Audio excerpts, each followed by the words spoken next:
So all the international bodies that came up after the Second World War, these are basically unipolar dollar-led bodies.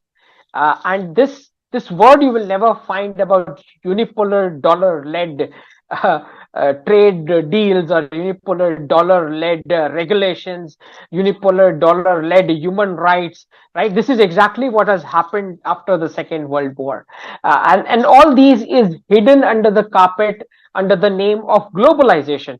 Now, there has never been a true and fair globalization, so to speak. What has happened, what the world has seen in the last 100, 150 years, is unipolar dollar-led international trade. It was never globalization.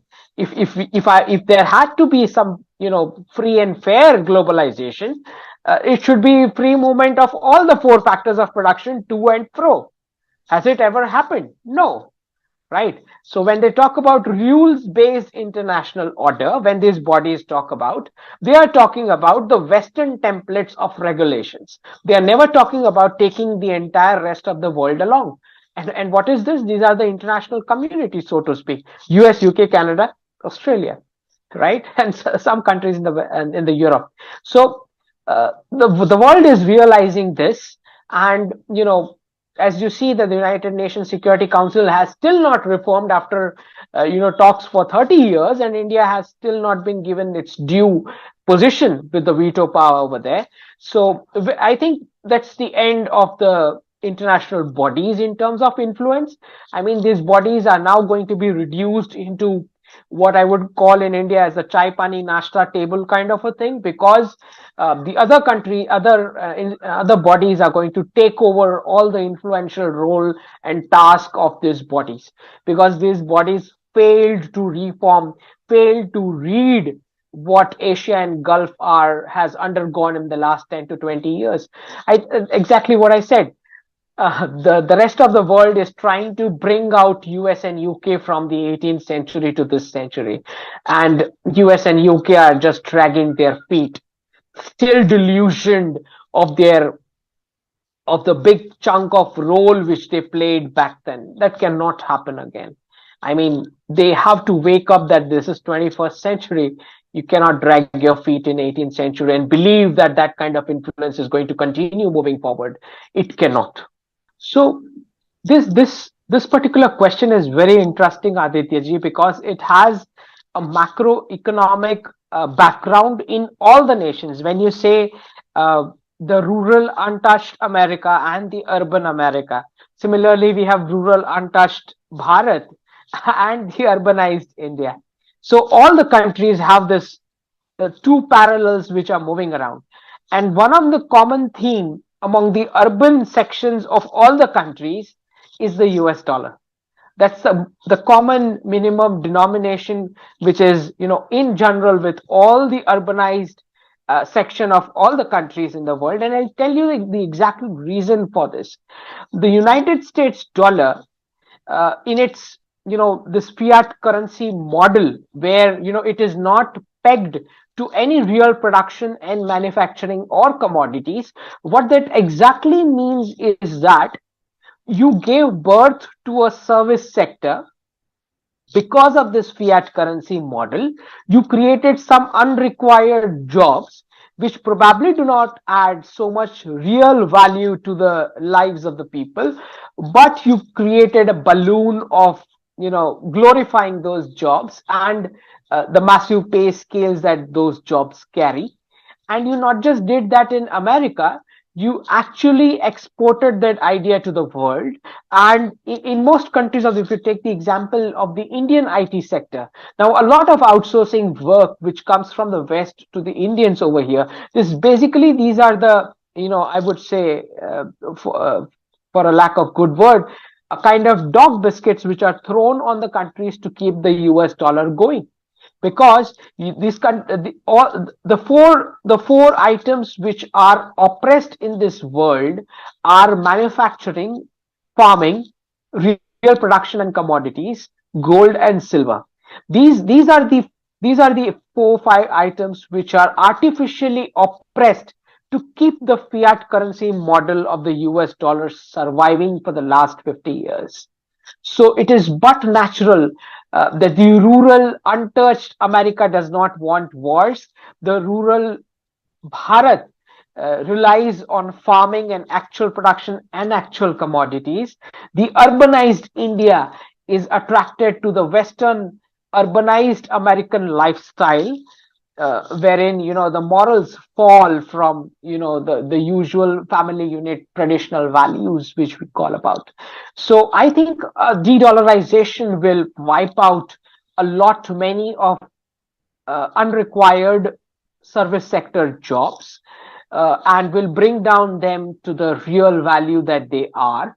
And it has a lot to do with what America does with its military. I mean, is it going to cut the defense budget once the US dollar gets repegged to some real commodity like gold or silver? So a lot of things are connected over here, as you see, countries to countries. So most of these expenditures which are directed towards foreign nations have a lot to do with what I call as preserving this reserve currency status.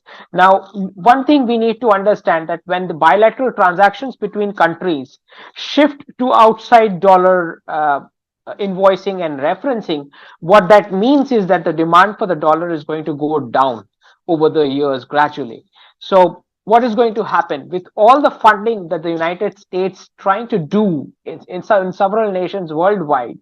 It is somehow looks like a kind of an escapism where they are going to throw dollars on this nation so that they are going to use it somewhere. It's kind of the last attempt at surviving some relevance of US dollar in the foreign trade, where this very small nations would be tempted to continue using the US dollar despite some major parts of the world moving towards de-dollarization.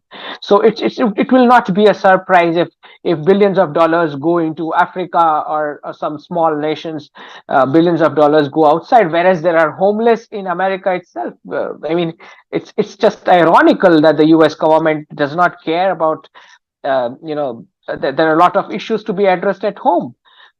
And the funding is going somewhere outside, because the Americans do not realize that keeping this hegemony, or some relevance in the geopolitics, is very much important for the American lifestyle, which is currently ongoing. So these questions are natural, that why the money is going outside. Well, it indirectly helps keeping the lifestyle which is going on. You're So, Africa as a continent will be the new battlefield for all the players in the world, all the big players in the world, especially when you see that the Gulf and Asia wants to move towards a currency which is a pegged currency. The African leaders are very strong. The people are ready to fight whatever the military onslaught it comes upon. But I believe that it's going to be a new battlefield in terms of not just trade and investments, but because of its massive natural resources as well. Because if you are going to have a currency in the world which is going to be a pegged currency to commodities and real production, what it means that the mining industry could be highly regulated moving forward, and even nationalized in some countries, which means that Africa, which is a big treasure in terms of mining resources, definitely the eyes of all the global powers will be on how to tap those resources. So Africa will be the new battlefield, and also some of the African nations who want to come out of the colonial oppression which they have faced. And you rightly pointed out, there's so many indirect French colonies, so to speak, with the direct and indirect influence of the French government. Similarly, there are colonies of US and UK as well, indirectly, in terms of, I mean, if I'm just to give you an example of how you make moves to make a country a colony kind of a thing. Assume there's a poor country which has a problem with the water resources.